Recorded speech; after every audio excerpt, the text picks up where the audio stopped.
And kindly I welcome our respected VC sir for the opinion for today program. So please come on the line.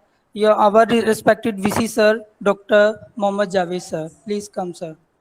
Okay.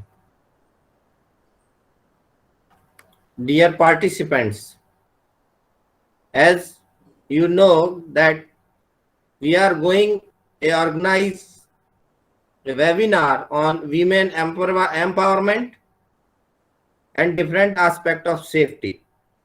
So today I will congratulate to Miss Samriddhi Tyagi, who is the key speaker for this event. So first of all, you will listen them. I will also say something about the women empowerment and its safety. G.D. Anderson says the feminism is not about making the women strong. Women are already strong. It's about changing the way the world perceives that strength. Sadly, for many people, feminism has came to mean being anti-man and feminists. The feminist women empowerment and women's safety are about ensuring dignity, health, and happiness of women and to assert the equality and human rights. Earlier in India, the women suffered abuse in the name of culture, but women just want to be the master of their own life. The greatest tool of women empowerment is education of girls and women, so they become better aware of their rights and can make better choices. Education establishes a career and become financially independent. Education to help them realize when they are being wronged and to prompt against it. I share to the Malala Yousafzai, I raise up my voice not so I can shout, but so that those without a voice can be heard. Empowerment and safety means I am not a slave. Nobody own nobody owns me. I have free will. I have right to life, happiness, health, and dignity. As much as my man, as any man, I am my own master. I shall live as I choose. Women want the liberty to choose and the power to follow their own choice. The women empowerment principles in brief, first of all, establish a high-level corporate leadership for gender equality, treat all women and men fairly at work, respect and support human rights, and no discrimination, ensure the health, safety, and well-being of all women and men workers, promote the education, training, and professional development for women, implement enterprise development, supply chain, and marketing practices that empower the women, promote the equality through community initiatives and advocacy, measure and publicly report on progress to achieve gender equality. About this, the principle first about empowerment. One, the leadership promotes gender equality. Number two, equal opportunity, inclusion, and non-discrimination. Number third, healthy, safety, and freedom from violence. Number four, education and training. Number five, enterprises, development, supply chain, and maintaining the practices. Number 6, community leadership and engagement. Number 7, transparency, measuring and reporting. These are the facts of women empowerment, and there are several laws made by Indian government for their safety, but needs that will be implemented honestly for empowerment and her safety. These are the things which are important to establish the women empowered and sure for good nation and for good future. Thank you.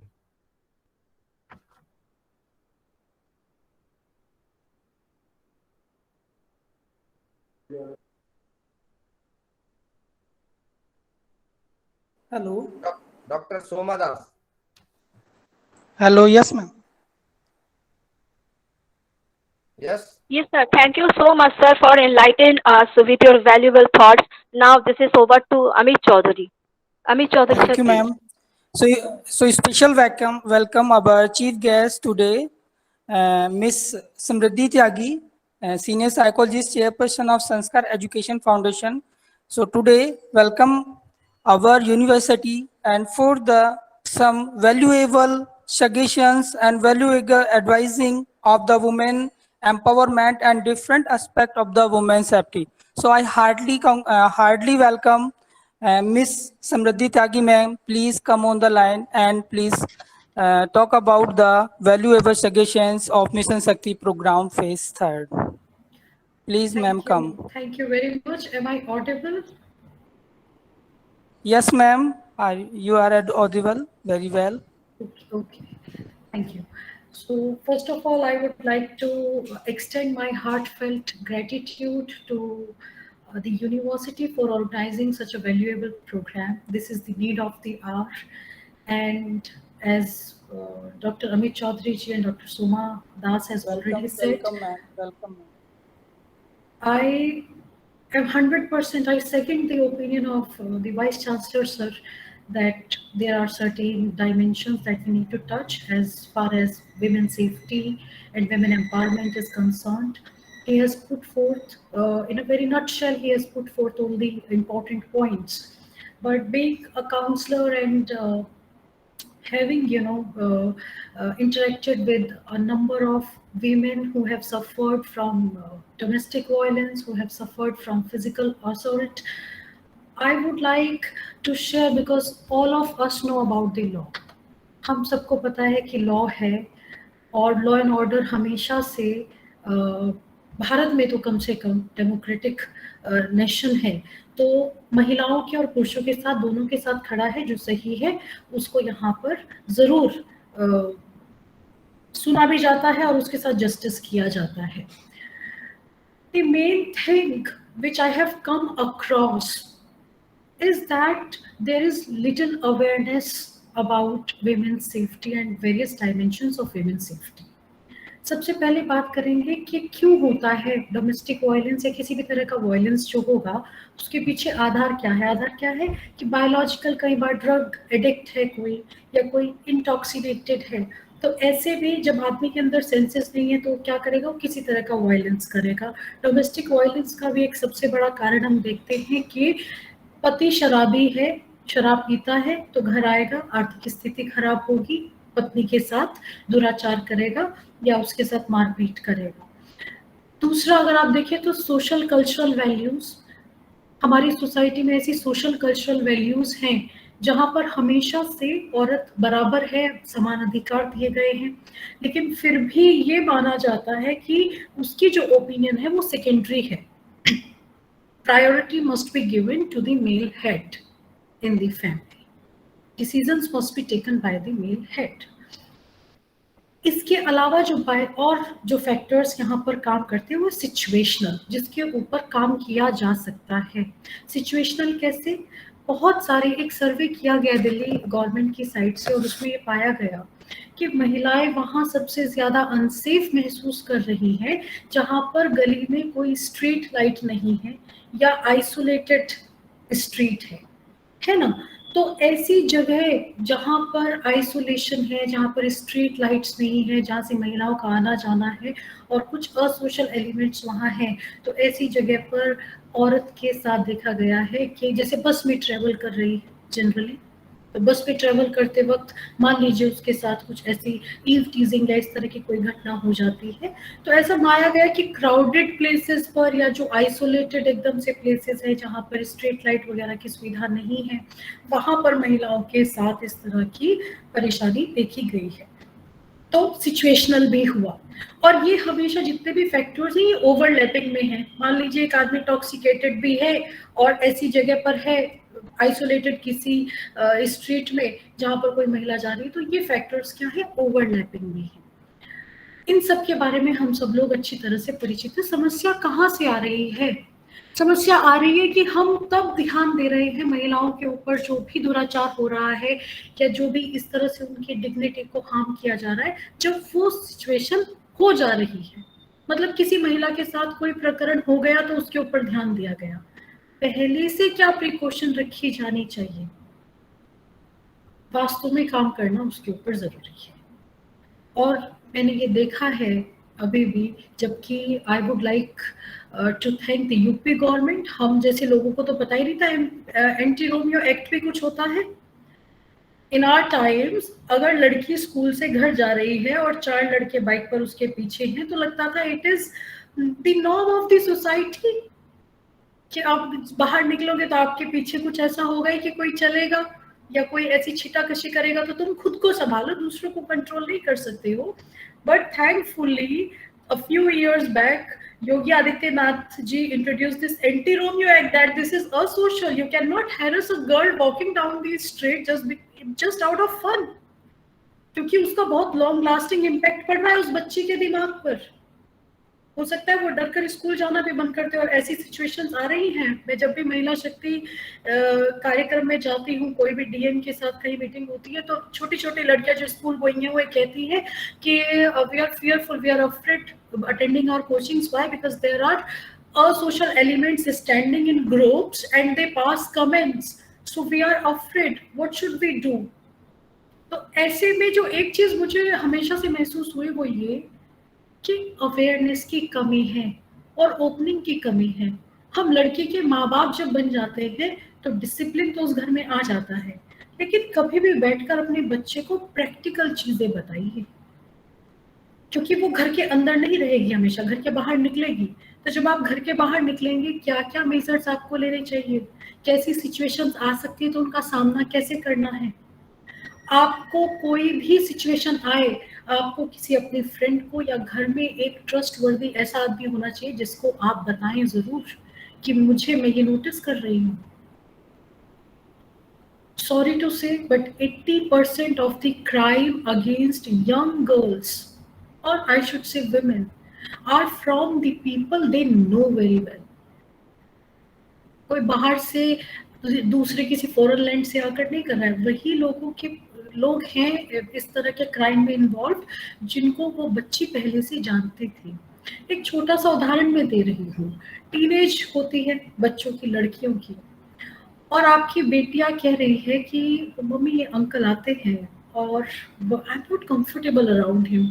आप कह रहे हो अरे uncle को आकर नमस्ते तो करो, पानी का ग्लास तो दो। बहुत छोटा एग्जांपल है, but most of the girls suffer from it कि कोई अंकल आए घर परिवार के रिश्तेदारी से और कहा गया कि पानी लेकर आओ बेटा, नमस्ते तो करो। And you need to sense it कि my daughter or my sister is not comfortable around this particular man. तो वो कह रही है नहीं मुझे नहीं जाना, या मैं पढ़ रही हूँ। पर हमारे यहाँ क्या है कल्चर कि नहीं, आपको आना है, नमस्ते करनी है, पानी भी पकड़ाइए। पता चल रहा है कि वो वही हैरेस हो रही है, उसी आदमी के आसपास में वो कंफर्टेबल नहीं है।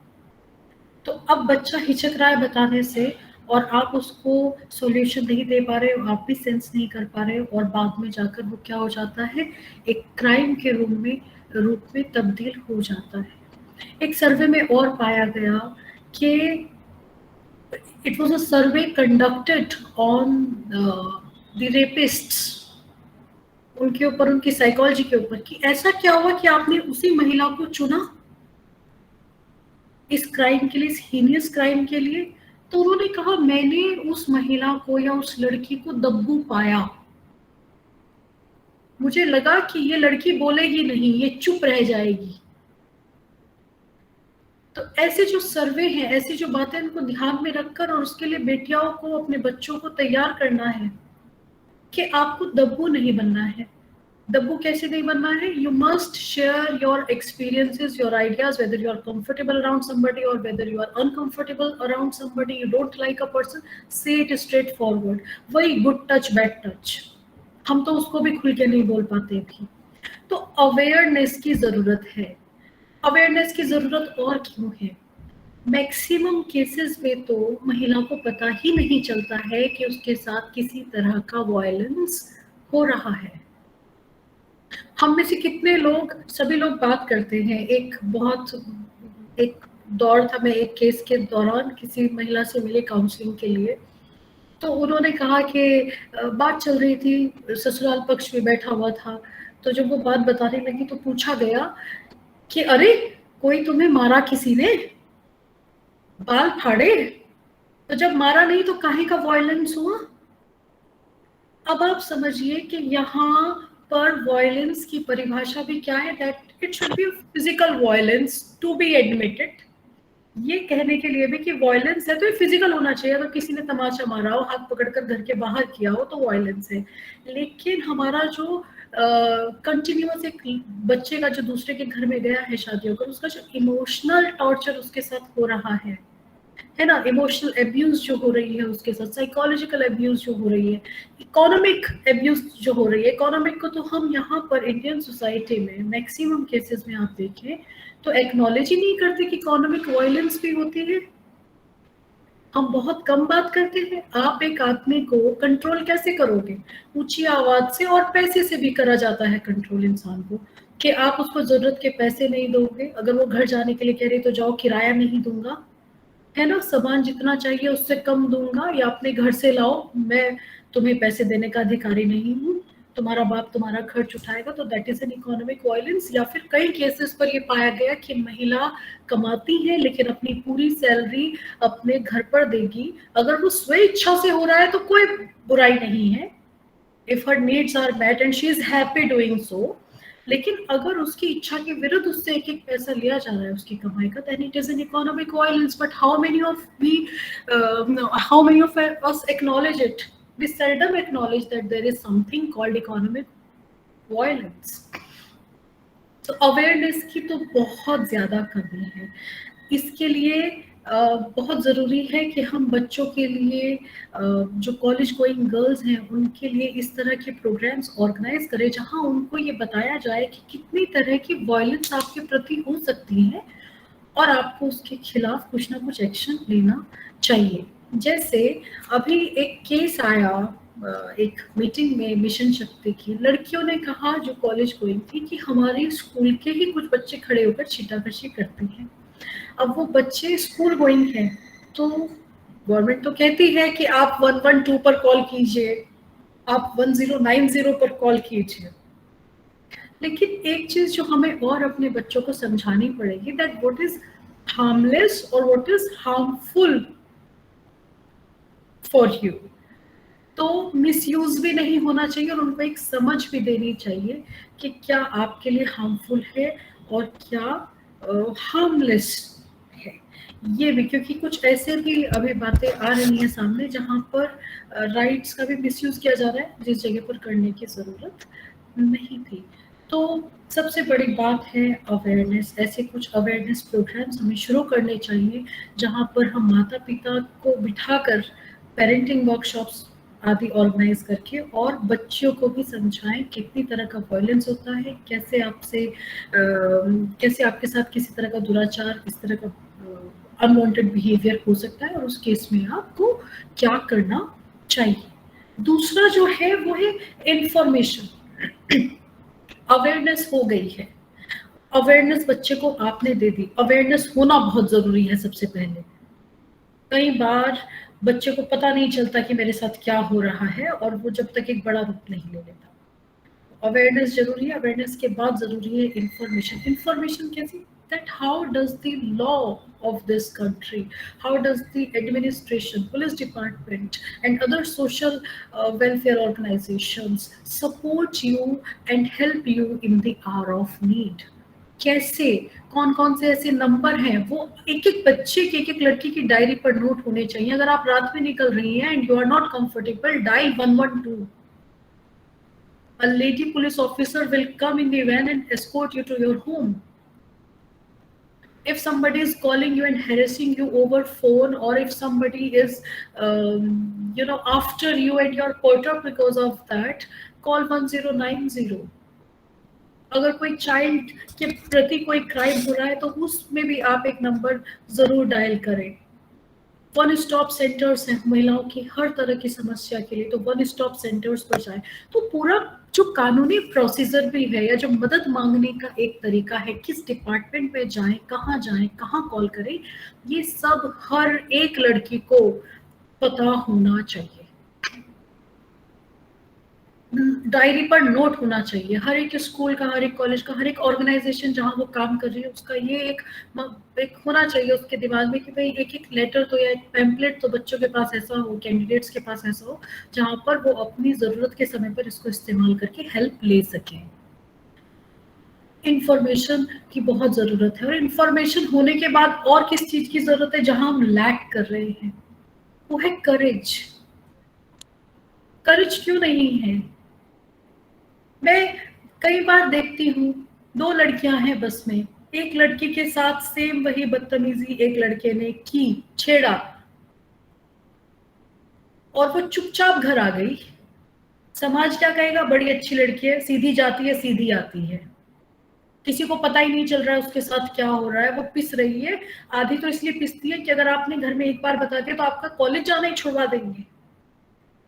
और अगर एक लड़की उसका सामना कर जाए वहां पर और उसको धमका दे कि नहीं ऐसा नहीं करना है, तो जो समाज का जो परसेप्शन है, सॉरी टू से but it happens in rural belts most of the time. I am not talking about metropolitan cities. I have seen the girls there, they are courageous and they are above these taboos nowadays. But in the rural belt we often see कि लड़की के साथ ऐसा हो रहा है but she will keep quiet कि लोग क्या कहेंगे। मतलब जो बर्दाश्त कर रही है इस तरह की चीजों को, और जो अपनी डिग्निटी पर आँच आने दे रही है, बोल नहीं रही है, चुप है, उसको कहा जाएगा that she is disciplined, well cultured, she'd never face any problem. It doesn't happen that she'd never face any problem. It is like she's not courageous enough to stand for herself. She lacks in guts. और एक लड़की जो guts लिए बैठी है, जिसने कहा वो हिम्मत वाली है, लेकिन उसको हम क्या करेंगे? We'll point fingers at her. So it is our fault as a society. We must support the girls who are raising voice for their rights. ऐसे में सपोर्ट कीजिए उसे। कुछ गलत हुआ है, ठीक है, यू सिट हियर, आप वहां मत बैठिए, आप इधर बैठिए, है ना, और मामले को सुलझाने की कोशिश करें। तो इंफॉर्मेशन के बाद करेज होना भी जरूरी है। महिलाएं बहुत बर्दाश्त करती हैं। अभी मैं फेसबुक पर बहुत कुछ देखती हूँ कि लड़कियां तो भाई घर में फोन कर रही हैं। आज भी आई came across such a thing कि लड़कियों का घर इसलिए टूट रहा है क्योंकि वो घर पे फोन करती हैं, अपने ज्यादा बात करती हैं। बहुत सारे घर शायद बन भी इसीलिए रहे हो कि घर वाले कह रहे हैं नहीं नहीं 2 दिन और रहकर देखो, 4 दिन और रहकर देखो। तो कई बार हमें कहना पड़ता है फिर कि जब एक लड़की फोन करने से घर तोड़ सकती है तो आप पूरा परिवार एक तरफ है, आप परिवार जोड़कर क्यों नहीं रख सकते हैं? आप तो उसके साथ ज्यादा समय व्यतीत कर रहे हैं, तो उसको तो आपका बहू हो जाना चाहिए। ठीक है, तो अभी भी क्या करेज नहीं है लड़कियों के अंदर, क्योंकि अभी तक ये एक टैबू है कि कोई लड़की पुलिस स्टेशन पर दिखनी नहीं चाहिए।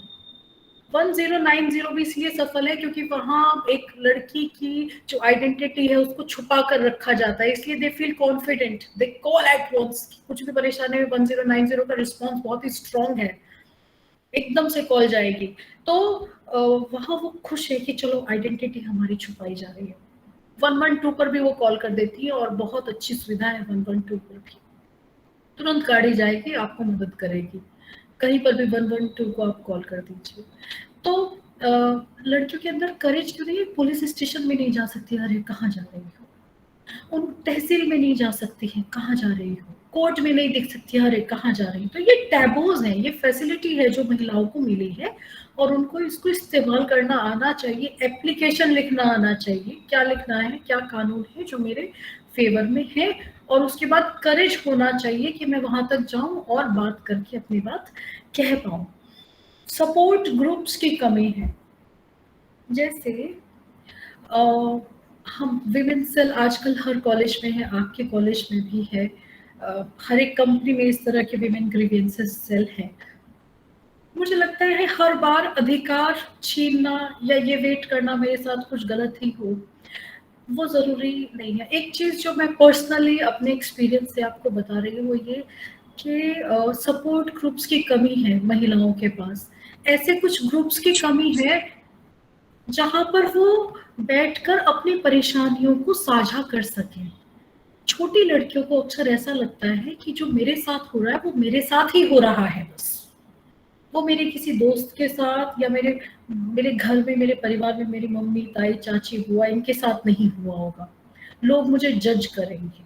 तो अगर ऐसे घर के अंदर भी हम बैठकर इस तरह की महिलाओं के विरुद्ध जो हरकतें होती हैं उनके ऊपर अगर बात करें तो she will have a better understanding that this is what happens sometimes when you go out of your home for work, for education, and she will also come to know about the ways to deal with it. और वो taboo नहीं रहेगा उसके लिए, वो उसको लगेगा नहीं कि मुझे जज करेंगे, क्योंकि उसको पता है कि ये अक्सर दूसरी महिलाओं के साथ भी किसी ना किसी दूसरी फॉर्म में हुआ है। तो हमें अपने घर में, अपने स्कूल में या कॉलेज में भी इस तरह की कुछ सपोर्ट ग्रुप बनाने चाहिए जहां एक टॉपिक रख दिया जाए, मान लीजिए ईव टीजिंग, और 10 लड़कियां आकर बैठी and they share their experience about eve teasing. तो क्या होगा, एक तो लड़कियों को पता चलेगा what are the different sorts of eve teasing, how can it happen, what are the places where you can most expect it, what are the safety measures that you need to take।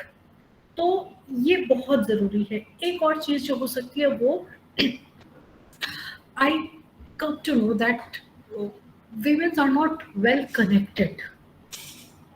जैसे पुरुष समाज में क्या है, लड़कों के समाज में, पुरुष भी तो सही है, उनका तो है ही, लेकिन लड़कों का भी क्या होता है, बहुत ही वेल कनेक्टेड होते हैं, स्ट्रांगली कनेक्टेड। 4 लड़के तो 4 दोस्त, तो दोस्त बहुत पक्के। लड़कियों में ऐसी दोस्ती होती है लेकिन सपोर्ट के मामले में नहीं होती उस तरह से। जैसे एक लड़के की लड़ाई हुई तो 4 चलेंगे लड़ने के लिए, है ऐसा। लेकिन लड़कियों के मामले में लड़कियों की समस्या केवल उसी तक रह जाएगी, वो अपनी 4 फ्रेंड्स को भी नहीं बता पाती मेरे साथ ये गलती हो गई है। अब तो हालांकि मैं देख रही हूँ कि लड़कियां बहुत बोल्ड हो गई हैं, पर फिर भी थोड़ी कमी है उसमें। तो लड़कियों की अगर समस्या में एक लड़की को रास्ते से जाते हुए परेशानी हो रही है और वो कहे कि यार मेरे साथ ऐसे ऐसे दिक्कत है और वहां मेरे साथ ऐसा हो रहा है, और 4 लड़कियां हो, तो जो एक लड़की बात कह रही है अगर उसको 4 लड़की खड़े होकर वहां पूछ लेंगी तो असर कुछ और होगा।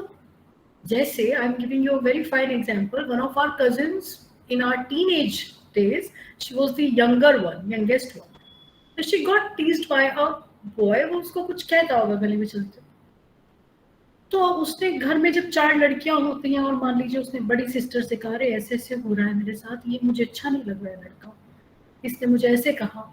तो हमारी बड़ी बहन रास्ते में मिली, उसने कहा इधर आना, सुनो जरा इधर, कि हाँ तो ऐसे कुछ कह रहा था कैसे भाई, और फिर उसने उसको इतना नॉर्मली लिया, उसने कहा बहन सॉरी, ऐसे नहीं कह रहा था, इसको गलतफहमी है। तो अगर लड़की खुद नहीं कह सकती है, और जरूरी नहीं हर बात में आप लड़े या थप्पड़ कोई जवाब है, हर एक चीज का, ये भी बच्चों को समझाना बहुत जरूरी है कि हर एक चीज की एक डिग्री है। एक वो है जो आपकी क्लास में बैठकर आपको देख रहा है बच्चा, फ्लर्टियस है, अलग है, इट इज हार्मलेस। उसके लिए 112 को मत कॉल कीजिए, it will ruin his life or he will get depressed because of it if he is a good boy। एक वो जो सड़क पे खड़े होकर 4 खड़े हैं और रोज का उनका पैटर्न है, तो डिग्रीज में भी पता होना चाहिए लड़कियों को हमारे कि कहाँ क्या काम आएगा, कहाँ घर वालों को कहना काम आएगा, कहाँ क्लास टीचर को कहना है, क्लास टीचर से मदद लेनी है, कहाँ फ्रेंड से मदद लेनी है, कहाँ खुद सामने से जाकर कहना है। तो सपोर्ट ग्रुप और कनेक्शन मतलब they must be well connected with the society. Web होना चाहिए लड़कियों के चारों तरफ जो उनको प्रोटेक्ट करे, और हर जगह जहां भी वो जाए वहां उनको एक ना एक सपोर्ट ऐसा मिल जाए। हर चीज का सॉल्यूशन पुलिस नहीं है, ये मैं फील कर गई हूँ। और हर एक क्राइम उतना हीनियस या इस तरह का नहीं है जिसको पहले ही नहीं रोका जा सकता है। तो लड़कियों को चाहिए कि वो वेल कनेक्टेड रहे, वेल इन्फॉर्म्ड रहे, अवेयर रहे, and they must be courageous. और सबसे बड़ी बात, उनके दिमाग से टैबूज हटने चाहिए कि आपके साथ जो हो रहा है वो आप ही के साथ हो रहा है, और आप ही की कोई गलती होगी तब हो रहा है।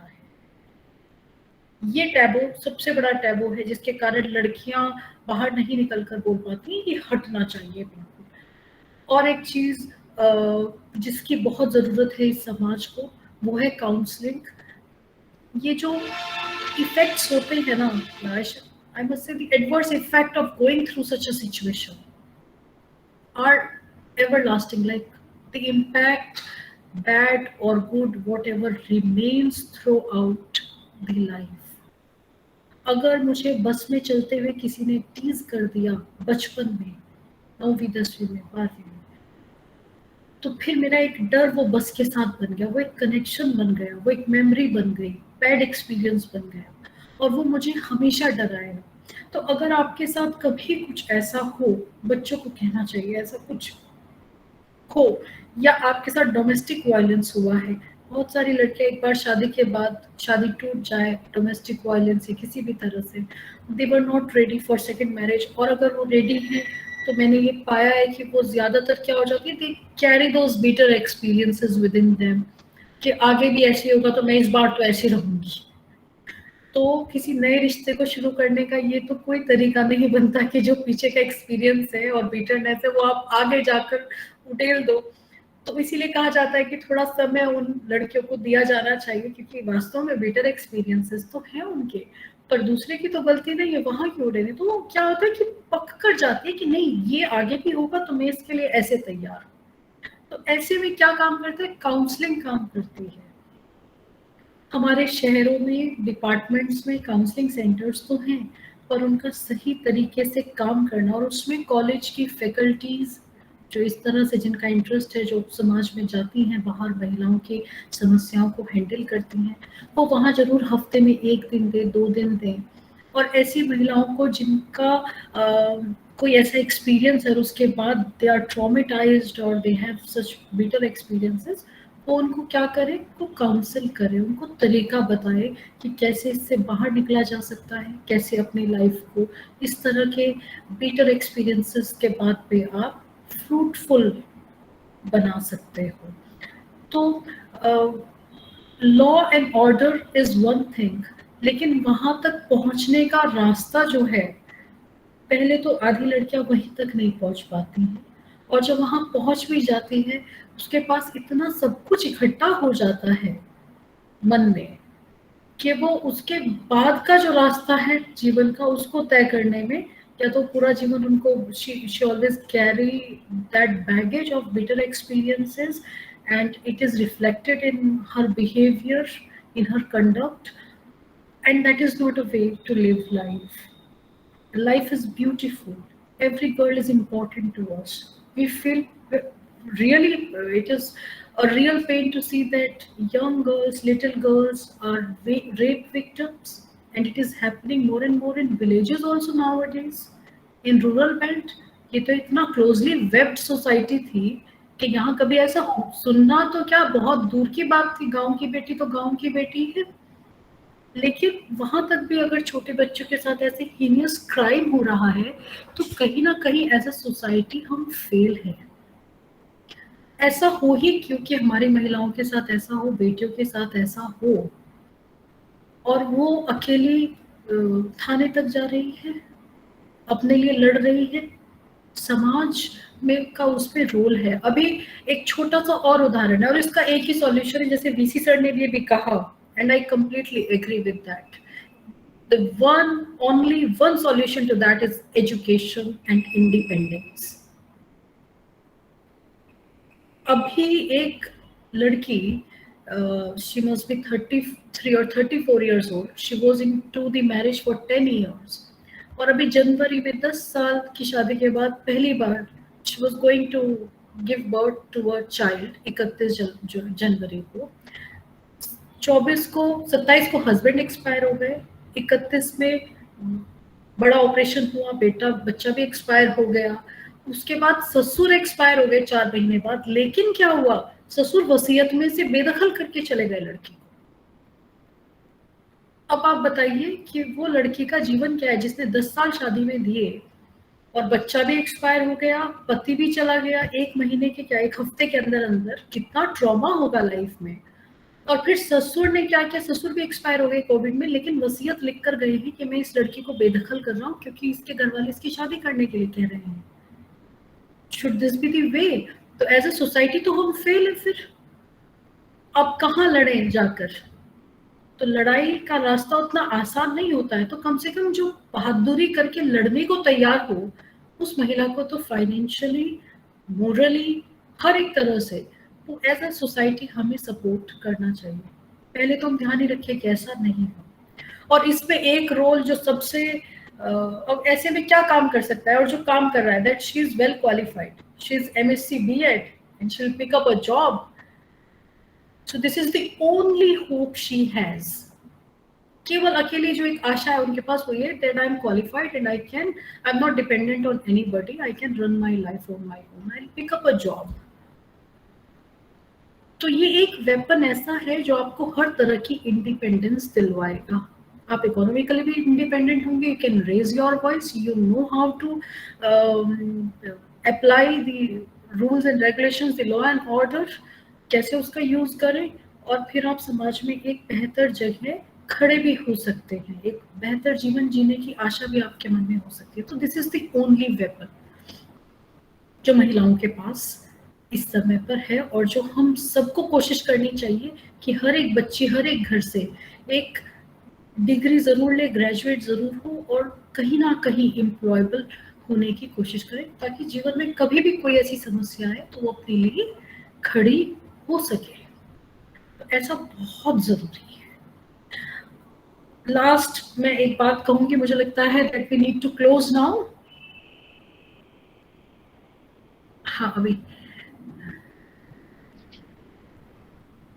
Ma'am, it is up to you. We are enjoying a lot. Yes. Okay, It is ma'am. up to you. We continue, ma'am. No problem. Ma'am. Thank you so much, thank you so much. एक जो सबसे बड़ी बात जो मुझे लगती है, मैं इतने सारे सेमिनार्स और इतने सारे वर्कशॉप्स में जाती हूँ, पुलिस डिपार्टमेंट की होती है, हम कहते हैं कि हमें लड़कियों को जुड़े कराटे सिखाने चाहिए, सेल्फ डिफेंस सिखाना चाहिए, वो सब सही है, सब अच्छा है, एक्सेप्टेबल है। लेकिन क्या हमें लड़कों को कुछ नहीं सिखाना चाहिए? ऐसी कुछ, मुझे लगता है कि एक संदीप रंजन जी का माइक किसी का ऑन है यहाँ पर? हाँ, माइक किसी का ऑन है? हाँ, ऐसा नहीं है क्या कि हमें एम आई ऑडिबल? मेरी आवाज आ रही? Yes, ma'am. Yes, ma'am. Audible. Audible. Very well. अभी हम सोच रहे थे यहाँ कि भाई ऐसा कुछ होना चाहिए कि आवाज वापस आ रही है मुझे।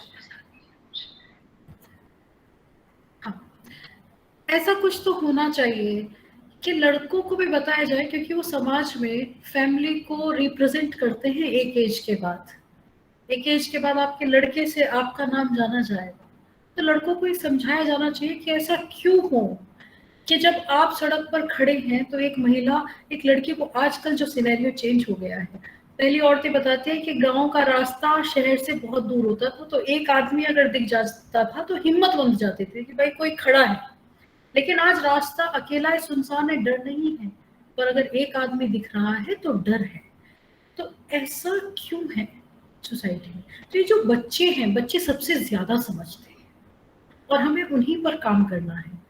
5th से लेकर 6th से लेकर it should be made an important part of their curriculum, कि उनको ये सिखाया जाए कि सोसाइटी में उनका रोल क्या है और वो कैसे एक दूसरे को प्रोटेक्ट कर सकते हैं, कैसे एक दूसरे की डिग्निटी को बनाए रख सकते हैं।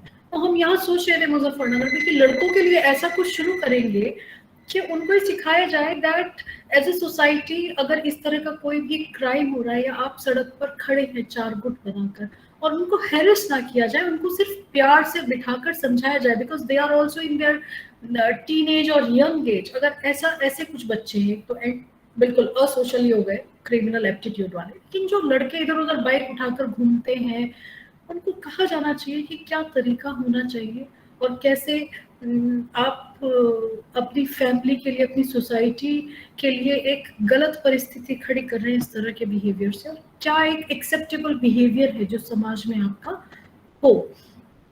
तो इसलिए जो हमारे यहाँ का समाज है, ऐसा भी बहुत है कि जो लो सोशो इकोनॉमिक बैकग्राउंड से हैं या फिर I would not generalize that, but lack of education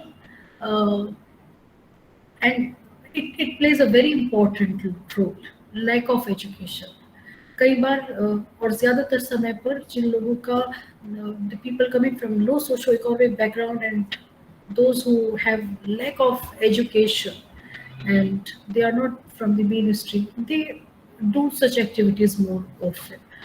तो आपके इस एफर्ट को तो I would again I hope this is enough for today. I enjoyed it, and thank you so much for calling me here on this panel to put forth my opinion. I did not say much about मेरी आवाज मुझे वापस आ रही है। तो I did not say it's Preeti, please mute your mic. Preeti Tomar, please mute your mic. Preeti Tomar. I haven't talked much about the laws, what are the laws and how you can help, what all are the numbers that you can use, because I know that such information is easily available nowadays on internet and everywhere. I wanted to share my personal experience in this webinar so that we come to know about what are the basic root cause of such things और कैसे उनको avoid किया जा सकता है। इसमें हर एक को सचेत रहने की ज़रूरत है।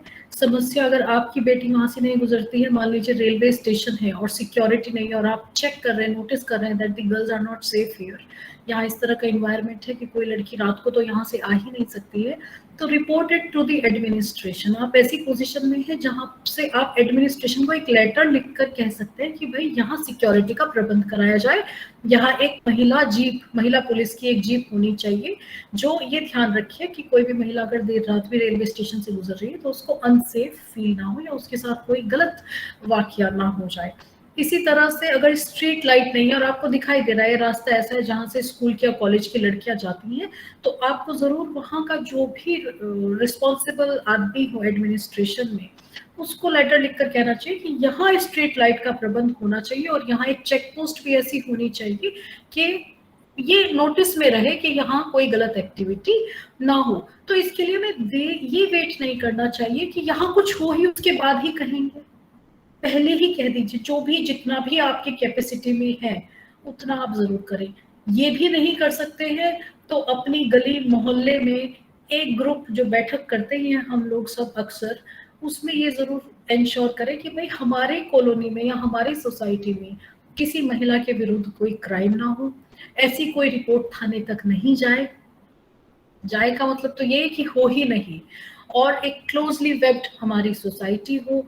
यहाँ पर अगर कोई ऐसे सोसाइटी के बाहर या सोसाइटी के अंदर इस तरह से कोई बाइक में गाड़ियों में हॉर्न देते हुए घूम रहा है बच्चों के स्कूल आते या जाते वक्त, तो हम उसे रिपोर्ट करें, रोकें, है ना, और उसको बिना नोटिस में लाए, बिना इधर उधर ज्यादा जानकारी दिए हुए, क्योंकि लड़कियां और लड़कियों का परिवार भी मैंने देखा है कि वो ज्यादा एंटरटेन नहीं करते, उन्हीं की वजह से होता है। तो आप एज अ सोसाइटी उनको पता चले नहीं चले आपको ये करना चाहिए कि भाई इस तरह का कोई माहौल यहाँ सोसाइटी में हमारे आसपास नहीं बिगड़े। तो हम एक एक आदमी भी इस तरह का एक एपिसेंटर की तरह काम करेंगे अगर, तो बहुत सारा तो हम ही कवर कर जाएंगे, और जहां भी जिस भी महिला को जरूरत हो उसके लिए खड़े हो जाएं। मान लीजिए बस में ही एक बार ऐसे हुआ कि एक महिला के साथ कंडक्टर ने कुछ बदसलूकी किया, क्या किया, वो बहुत बोल्ड थी, लेकिन तो वो कंडक्टर की सीट पर बैठकर और उसने उसको 2-3 गालियां दी। तो मैंने ये नोटिस किया उस समय पर, क्योंकि साइकोलॉजी बैकग्राउंड है तो दिमाग वही रहता है कि लोगों का क्या परसेप्शन है। तो मैंने ये नोटिस किया कि महिलाएं ही कह रही हैं, अरे इसका बैठना देखो, ये कैसे बोल रही है, कैसे गाली दे रही है। और फिर मैंने देखा कि वो कंडक्टर जो था बस का, वो कैसे उसे टिमिट कर रहा था कि उसने जो फावला या जो भी वेपन वो कुछ थोड़ा बहुत छोटा मोटा रखते होंगे अपनी बस में, उसको निकाल कर ले आया और गुस्सा करने लगा।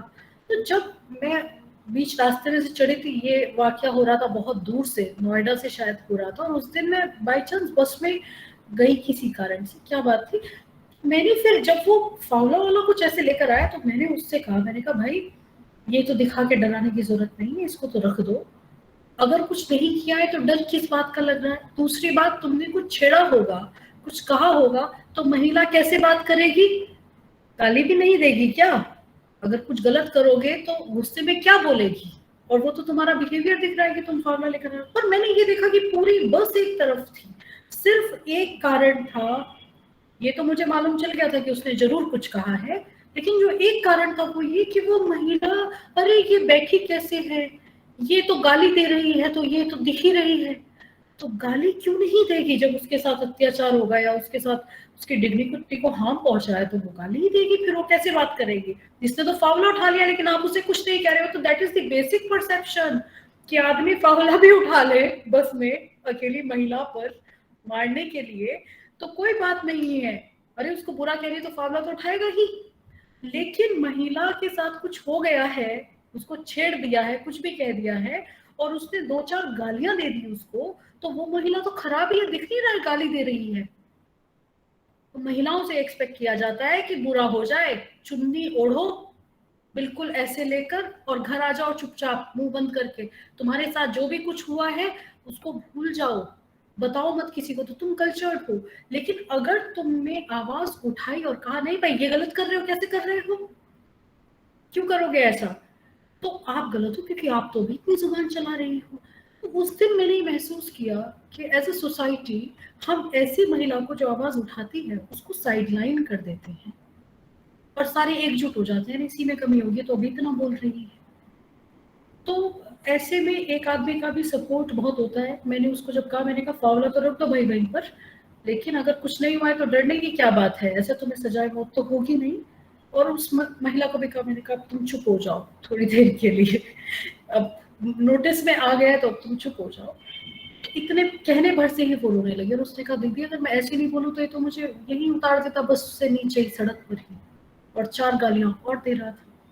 तो ऐसा है, इस सब में यही हम कर सकते हैं as a society, that support a women who raise a voice against these crimes, change your perception. Somebody who is raising voice against violence, she has to put out the anger.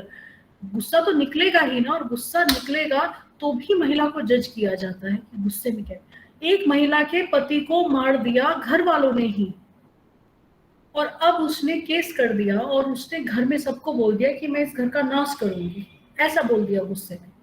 तो इसी में ये कहा गया कि अरे ये लड़की तो बिल्कुल खराब है, ये तो घर का नाश करने के लिए कह रही है। और वो 30 साल की महिला जिसके पति को घर वालों ने मार दिया और उसकी 2 बेटियां हैं, she will take some time to to adjust, to cope with the situation, to understand the situation, and she will put her anger out in some way. तो क्या कर सकती है औरत, सिर्फ बोल सकती है ना, लड़ सकती है, बोल सकती है, तो उस पे भी उसको जज किया जाता है। तो stop judging women, support them, help them when they raise their voice, and change the perception that is running in the society, that if somebody raises a strong voice, some lady raises a strong voice, it means that she is like that only, like झगड़ालू है और ये तो ऐसे ही करेगी, she is not a peace lover. तो आज का बहुत अच्छा सेशन रहा, I enjoyed it thoroughly, and my best wishes to the university for organizing such awareness programs. That is a wonderful session. I hope my vision and my experience would add to the knowledge of the girls and boys that are listening to it today. Thank you. Thank you, respected ma'am. Thank you, Tagi ma'am. Today lecture is very fruitful and enjoying everyone, our university's faculty members and all of the students. And finally, I am very thankful to you that you have provided different type of the information regarding the women's safety and girls safety. That's very nice. जैसे कि आप अभी example आपने बहुत अच्छा दिया कि एक महिला बस में जा रही थी, तो ये बात बिल्कुल सही है कि वहाँ पे महिलाएं सपोर्ट नहीं करती हैं महिलाओं को, और दैट इज वेरी ट्रू कि महिला ही महिला की दुश्मन होती है। जैसे आपने एक बहुत अच्छी बात कही कि बॉयज बहुत अच्छे दोस्त होते हैं, अगर कहीं झगड़े की बात हो तो वो एक साथ सपोर्ट में खड़े होते हैं, लेकिन ये चीज़ें गर्ल्स में कहीं नहीं दिखती। That's a very good informative knowledgeable activities. और हमारे से जुड़े हुए जितनी भी गर्ल्स हैं, जितनी भी वुमेन्स हैं, मैं उनसे यही कहना चाहूँगा कि बहुत सारे लॉज हैं, बहुत सारी एक्टिविटीज़ हैं जो स्टेट गवर्नमेंट इस समय चला रही है। जैसे कि मैम अभी बता रही थी 1090 very active lines and there also continuity and बहुत अच्छे टाइम में रिस्पॉन्स मिलता है। और मैं जो ये 1090 की साइड है लखनऊ में जो मेन है, उस समय नवनीत सिकेरा सर इस लाइन को ऑपरेट कर रहे थे। मैं पर्सनली उनसे मिला भी था और मैंने देखा था किस तरीके से वो काम करती है, और वहाँ पे एक बहुत परफेक्ट टीम है जो इस चीज को ऑपरेट करती है और किस तरीके से उन बदमाशों को वो पकड़वाते हैं। तो that is very effective sites, very effective line 1090। और मैं यही कहना चाहूंगा, और हमारे यहाँ पे भी जो लॉ डिपार्टमेंट है मनाड यूनिवर्सिटी में, एक लीगल एड क्लिनिक करके हम लोग चलाते हैं। तो हमारे यहाँ हमेशा ये कोशिश रहती है कि जो भी पीड़ित महिला है, कोई लेडीज है या गर्ल्स है, अगर उसके साथ कुछ बुरा हुआ है तो हम 100% ये कोशिश करते हैं कि उसे लीगल एड प्रोवाइड किया जाए, उसे उसको रिस्पांस दिया जाए। किसी भी तरीके की अगर हेल्प हम लोग कर पाते हैं, चाहे वो लीगली हो, चाहे वो एडमिनिस्ट्रेटिव हो, चाहे वो आपका पुलिस डिपार्टमेंट से रिलेटेड हो, हम लोग कोशिश करते हैं। So finally very thankful for you ma'am, and today lecture is very fruitful, everyone and our university participant, and finally all of the participant please on the video camera for the snapshots. So please सभी लोग अपना camera on कर लेंगे, एक हम लोग snapshots लेंगे उसके लिए। And finally vote for the thanks Dr. Sorvi Datta ma'am, please come on the line and please welcome everyone, and thanks for the voting. Please come Sorvi Datta ma'am, Dean of the Academics.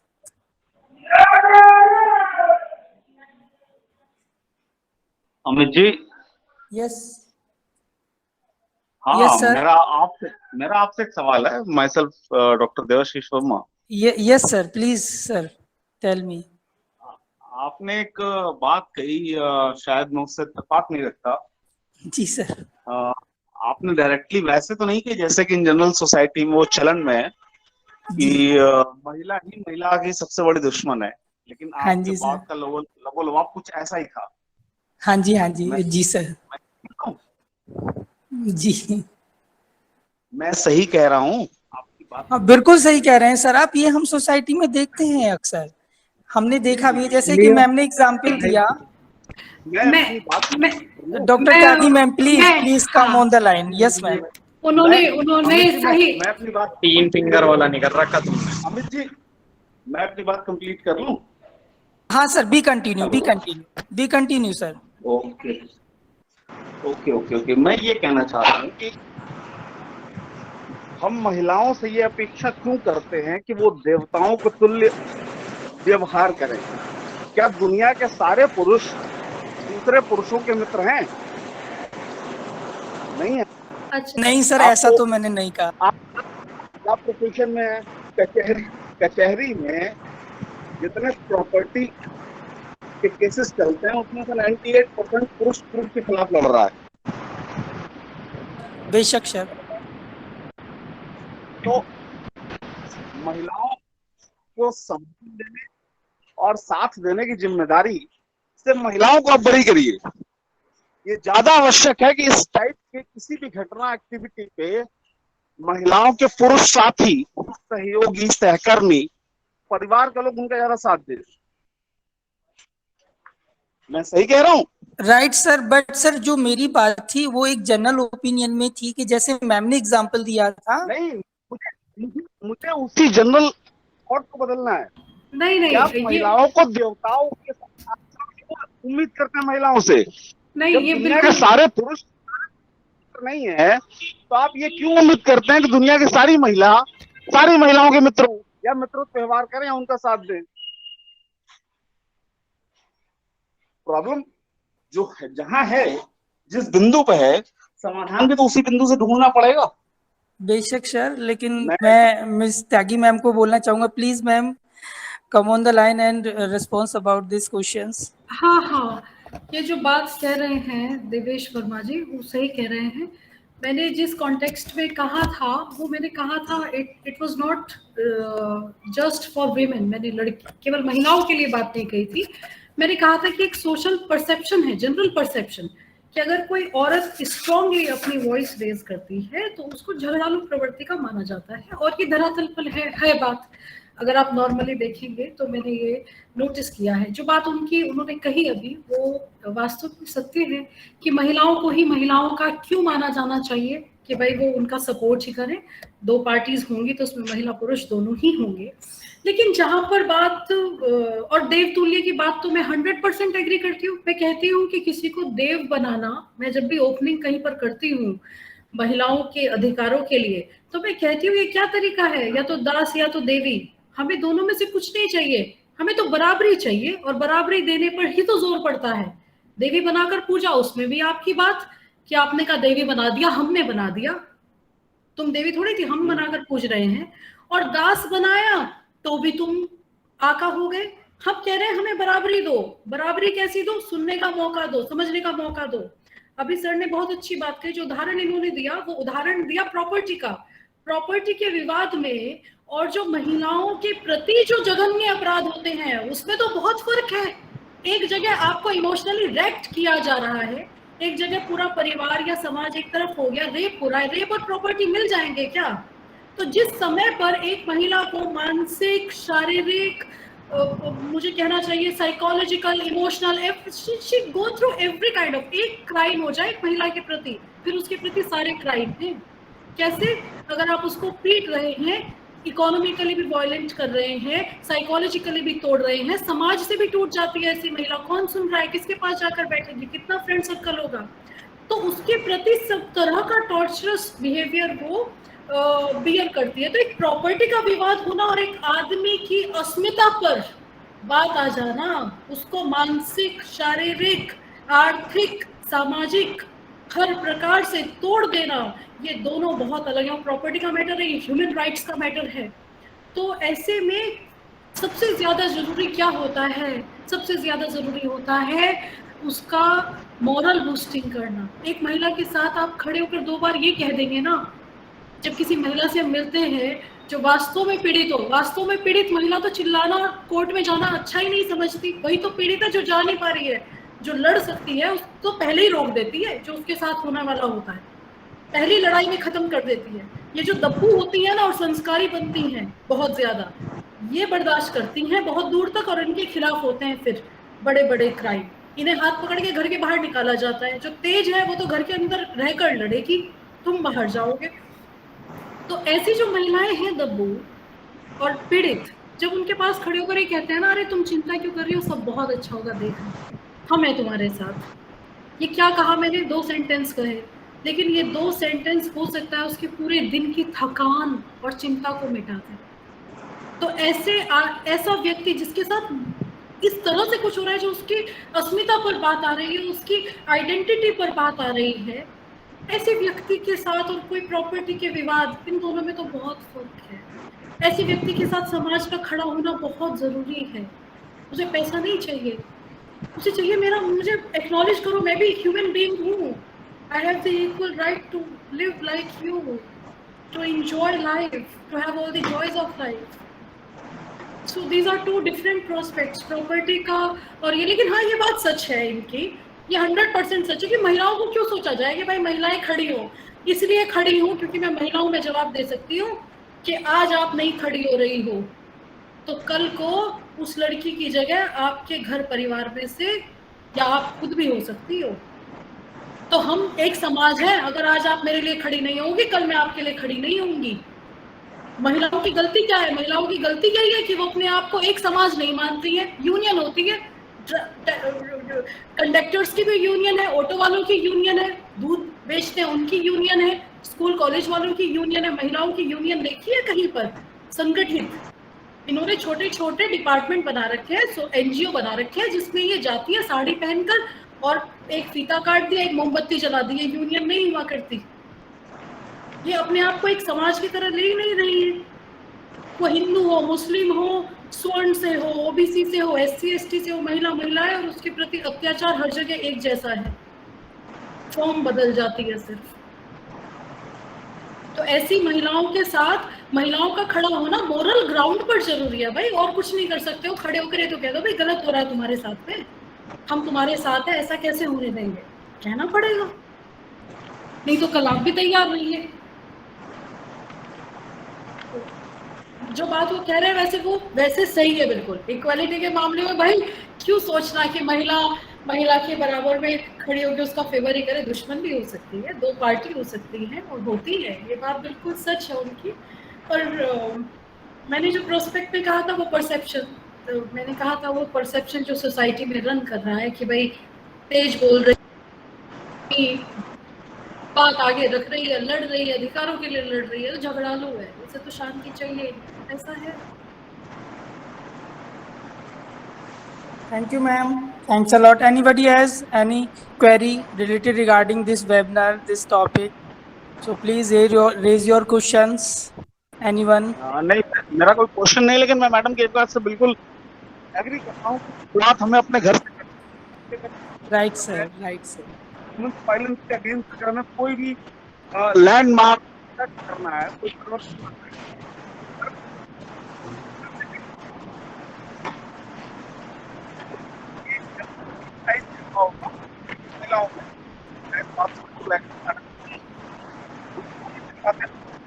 Voice Devesh जी आपकी आवाज clear नहीं है, आवाज थोड़ा। Madam मैं ये कह रहा हूँ कि मैं आपकी एक बात से बिल्कुल 100% एग्री हूँ कि कहीं ना कहीं हमें अपने बच्चों को, अपने घर के पुरुषों को सेंसिटाइज करने की जरूरत है महिलाओं के साथ, महिलाओं के लिए।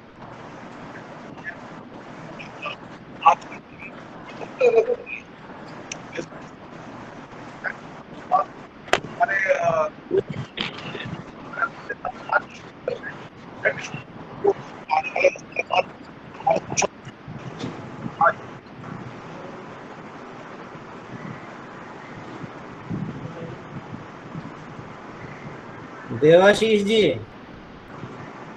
आप सुन रहे हैं मुझे? बंद कर लिया मैंने। अच्छा मैडम, एक क्वेश्चन मेरा है कि जरा आप बताइए, आपके अभी देवाशीष जी इस बात पर थोड़ा सा डिसएग्री हो रहे थे, एग्री भी थे किसी पर, डिसएग्री भी हो रहे थे। एक परिवार है, उसमें एक बेटी है, एक बेटा है, बेटे की भी शादी हो गई, बेटी की भी शादी हो गई। बेटी घर आई हुई है, शादी के बाद में वो अपनी माँ से कहती है कि माँ तुमने मुझे दामाद ढूंढा है, वो इतना अच्छा है कि मेरे हर काम करता है, जहाँ मुझे जरूरत पड़ती है मेरे बर्तन भी साफ करा देता है, झाड़ू भी लगा देता है, सारे काम करता है। तो वो ऊपर ईश्वर से हाथ जोड़ के कहती है कि ऐसा दामाद सबको दे, बड़े उससे कि ईश्वर मैंने बहुत अच्छे कर्म करे होंगे जो मुझे ऐसा दामाद दिया। अब सेम थिंग उसी का लड़का यही काम करता है कि अपनी बीवी का सारा हाथ बटाता है, लेकिन उससे कहती है कि बीवी का गुलाम हो जा और इसके पल्लू में घुसा जा। तो एक औरत, उसके दो आइडिया कैसे हो सकते हैं, एक अपने घर के लिए और एक बेटी के लिए? भाई same thing, statement same, situation same, condition same, लेकिन व्यूज अलग अलग। वाई? ये तो सब जगह है। इसमें देखिए, हर एक पर तो जर्नलाइज नहीं कर सकते, हर एक व्यक्ति वैसा नहीं है। तो अगर किसी के ऐसी ओपिनियन है तो दिक्कत तो यहीं से बननी शुरू होती है, जहाँ पर टू फेस, जहाँ लोग होंगे, जहाँ पर ये मुझे कहना चाहिए ये हिपोक्रेसी होगी, वहीं तो समस्याएं बनेंगी।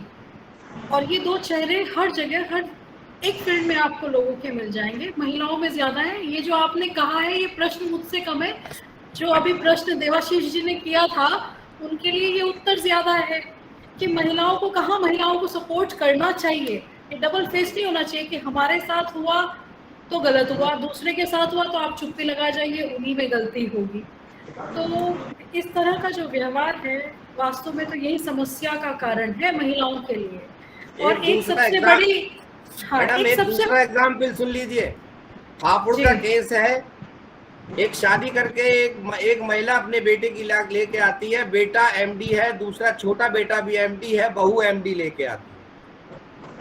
6 महीने शादी को होते हैं, बहुत खुश है कि मुझे बहू एमडी मिल गई, बहुत सोबर मिल गई, बहुत संस्कारी मिल गई, सब कुछ हो गया।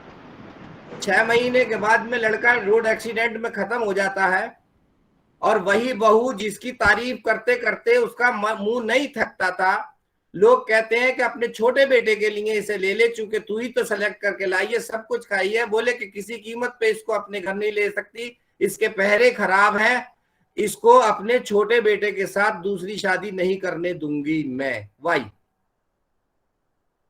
सर यही इसके तो लिए एक, कौन रेस्पॉन्सिबल है? नहीं, यहाँ पर अभी यही तो सोसाइटी का रोल है कि समाज को एक मापदंड तय करना पड़ेगा। भाई 10 लोग 12 लोग जाएंगे और कहेंगे कि ऐसा नहीं चलेगा, क्योंकि समाज की बेटी हो जाती है। जो बेटे का कोई नहीं रहता वो बेटी तो समाज की है, पर समाज आजकल ऐसा हो गया है कि नहीं इकट्ठा होकर ऐसी बातों में अपनी वॉइस रेज कर रहा है, और सारी समस्या यहीं से आ रही है क्योंकि घर के अंदर ही कैसे। एक्चुअली में समाज ने खूब प्रेशराइज किया, खूब समझाने की कोशिश कर दी, उस सास ने ये कह दी कि किसी भी कीमत पे आई विल नॉट एक्सेप्ट। हाँ, उसके पीछे कारण है ना सर। कारण क्या है? डॉवरी भी है। दूसरी शादी होगी, दहेज आएगा, नई उमंग आएगी, नई लड़की, नई रिश्तेदारी, इसको नहीं रखूंगी, ये तो ऑलरेडी आ गई है।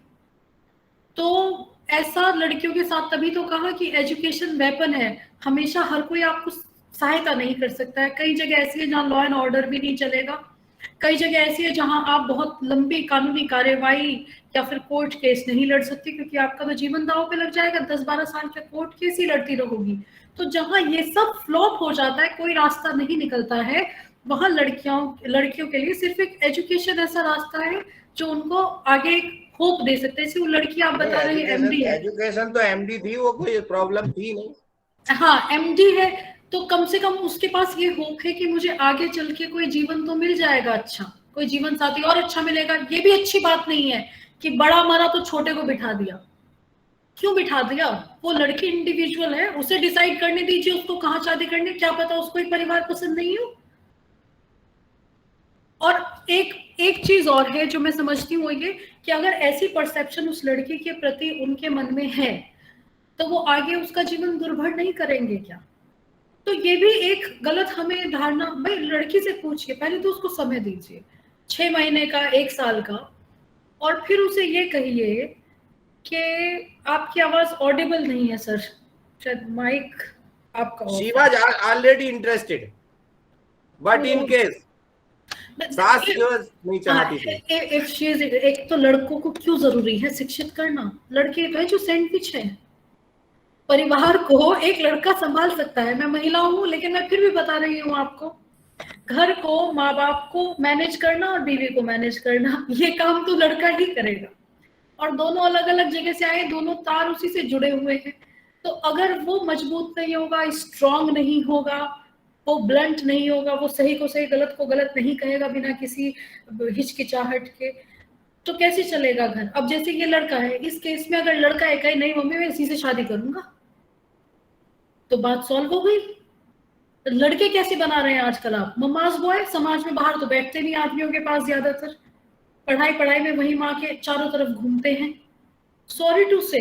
लेकिन उन्हें पता ही नहीं, जब बाहर जो लड़का निकलेगा समाज में बैठेगा, उसे पता है क्या बात सही है क्या गलत है, क्या डिसीजन तुम्हें लेना चाहिए। तो फिर यहाँ भी यही प्रॉब्लम हो गई कि माँ जो टीचर थी उसने गलत पढ़ाया, वहां भी लेडी रेस्पॉन्सिबल हो गई। नहीं सर, समाज में दोनों रिस्पॉन्सिबल है। आपने कहा कि वो माँ के इर्द गिर्द घूमेगा, माँ ही जैसा पढ़ाएगी तो माँ ही रेस्पॉन्सिबल होगी। सोशल कई बार सोशल नॉर्म्स जो है ना समाज में, आपके लिए पर्सनली कोई चीज ठीक नहीं है, लेकिन सामाजिक तरह से अगर देखा जाए हर एक प्रोस्पेक्ट से, तो क्या चीज सही रहेगी? आप मेरे मुंह से ये तो मत कहलवाइए कि महिलाओं का ही दोष होता है, पुरुषों का भी दोष होता है। वो लड़का जो बैठा है, बड़ा है, एमडी है, वो क्यों नहीं कह सकता भाई मैं इसको अपनाने के लिए तैयार हूँ और ये इसी घर में रहेगी? आजकल ये जो सामाजिक में एक विघटन आ रहा है, ये आ रहा है जब से जॉइंट फैमिलीज खत्म हुई है। मैं जॉइंट फैमिलीज की पक्षधर हूँ। जॉइंट फैमिलीज जब होती हैं तब वहां एक आदमी डिसीजन नहीं लेता, एक औरत डिसीजन नहीं लेती, एक आदमी डिसीजन नहीं लेता। घर के 4 बड़े आदमी सोच समझ कर, लेवल ऑफ टॉलरेंस भी बढ़ता है। लेवल ऑफ टॉलरेंस बढ़ता है। और अब ये मोनोपोली नहीं होती कि जो मैं चाह रही हूँ वही होगा। अब एक केस आया, माँ की नहीं बनती थी बहू के साथ, बेटे की बनती थी। आए जी तलाक कराइए, मेरी इससे बंद नहीं बनती है। वकील साहब बहुत तेज थे, और वकील साहब भी, मुझे जो एग्जाम्पल बताया ये अभी अनफॉर्चुनेटली कोविड में संजीव अत्री जी जो एक्सपायर हुए हैं, डीएवी कॉलेज उनके भाई का है यहाँ पर, वो बहुत अच्छे लॉयर रहे, क्रिमिनल। उन्होंने कहा, मैंने कहा भाई एक बात तो सुनो, लड़के की बहू से बन रही है, आपकी नहीं बन रही है, तो आप ही क्यों अलग नहीं हो जाते? लड़के और बहू रह लेंगे। ससुर को कहा आप अपनी वाइफ को डिवोर्स क्यों नहीं दे देते? समस्या तो आपकी भी उतनी ही है। लड़की को कैसे डिवोर्स दिलवा दोगे? डिवोर्स तो बहुत आसान हो गया है आजकल, क्योंकि सबकी जेब में 10-15 लाख रुपए हैं। आप तो हर साल चेंज कर सकते हो लड़कियां। तो ये खैर बहुत एक सेशन में पूरी होने वाली बात नहीं है, लेकिन समस्याएं तो बहुत हैं और परिवारों से ही चल रही हैं। और टॉलरेंस ये बहुत बड़ा इशू है लड़कियों के स्तर पे भी, और ससुराल वालों को ही नहीं कह सकते, हमेशा हर स्तर पे। एक जो चीज मैं और नोटिस कर रही हूँ वो ये कि हमारा लड़कियों को पालने का तरीका तो बदल गया है। हम लड़कियों को लड़कों की जैसी एजुकेशन, लड़कों के जैसा खाना, रहन सहन, फ्रीडम दे रहे हैं, लेकिन बहुएं अभी भी हमें 1980s की चाहिए। तो जो लड़कियां इस तरह से इक्वालिटी के साथ आ रही हैं, इक्वल स्टेटस लेकर आती हैं, वो फिर उनके रहने सहने में, उनके बात करने में, उसमें फर्क होगा। दूसरा, ज्यादा लड़कियों के साथ मुझे लगता है कि ये जो एक परसेप्शन है कि बहुएं ऐसी ही हों, चुप रहें, दूर रहें, कम बोलें, वो थोड़ा थोड़ा सा अब चेंज करना पड़ेगा, क्योंकि मेच्योर लड़कियां आ रही हैं, एज अच्छी होती है, पढ़ी लिखी है, सोशल सर्कल है, उनकी एक परसेप्शन है, एक अंडरस्टैंडिंग है, एक तरह का उनका पर्सनालिटी ऑलरेडी बन गया है। तो फिर उसको समझने में और उसको एक्सेप्ट करने में होल हार्टेडनेस होनी चाहिए कि she is now our family member, whatever she is, what kind of personality she has, we have to accept her। क्योंकि सबको पता है कि इसका एक सब्स्टिट्यूट है कि डिवोर्स ले लो, ये चली जाएगी, दूसरी आ जाएगी। तो वो भी एक कारण है, दोनों के दिमाग में, दोनों ही पक्षों के दिमाग में। अच्छा, इसको I have a counseling session। Thank you, ma'am. Thanks a lot regarding information. And finally, I am also welcome. Thanks for the board vote, Dr. Sorvi Datta, ma'am, Dean of Academic. So please come on the line, ma'am, please. Sorvi Datta, ma'am. Hello, audible, sir? Yes, ma'am. Audible, ma'am. Is it audible? Please. Yes, ma'am. Audible very well. Be continue. This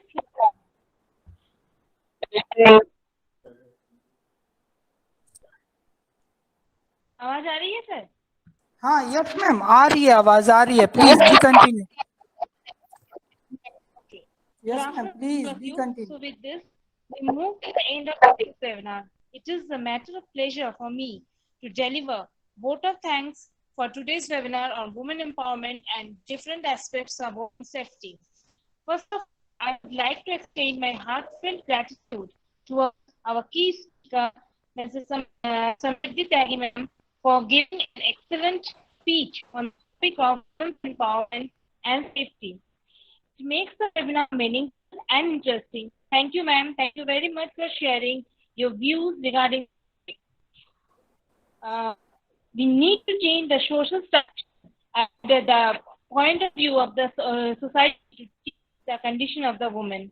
Precaution is always better than cure, and women need to prepare to face any type of problem. really enjoy your speech, ma'am. I personally really enjoy your speech. We had a lot of things to learn from your talk today. Next, I would like to extend my gratitude to our Honorable VC, Dr. Mohammed Javed sir, to take out time, be busy schedule to grace today's event. Sir, your words are always inspiration and matter of encouragement for us. I'd also like to thank to our Pro VC and Mr. Kanadiki due to some reason could not join the webinar today, but he is the torchbearer of this program. A special thanks to the organizing committee of the Women Grievance Cell and the chairperson of the Women Grievance Cell and coordinator, Dr. Soma Das, of today's webinar, Dr. Soma Das, for the effort that made to make it a big success. Thanks to Mr. Chaudhary for his beautiful anchoring. Thank you. My Thank hearty you, ma'am. thanks to IT cells and media cells for their technical support for the program. At last, I would like to express my gratitude and tons of thanks to all the deans, HODs, faculty members, members of the admin group of Monad University and other organizations, everyone who had joined us from the other side of the screen for the immense support and coordination. Thank you very much. Heartfelt thanks to the students for their active participation. Thank you all of you, and have a very nice day. Thank you. Thank you, ma'am. Thank you, Sarvidata, ma'am. So thanks for the vote and all of the participate. Thank you all my Monad University family. So thank you again, Tyagi ma'am. So we are going on left today webinar. Thanks to all. Thank you, sir. Thank you to all. Welcome, ma'am. Welcome.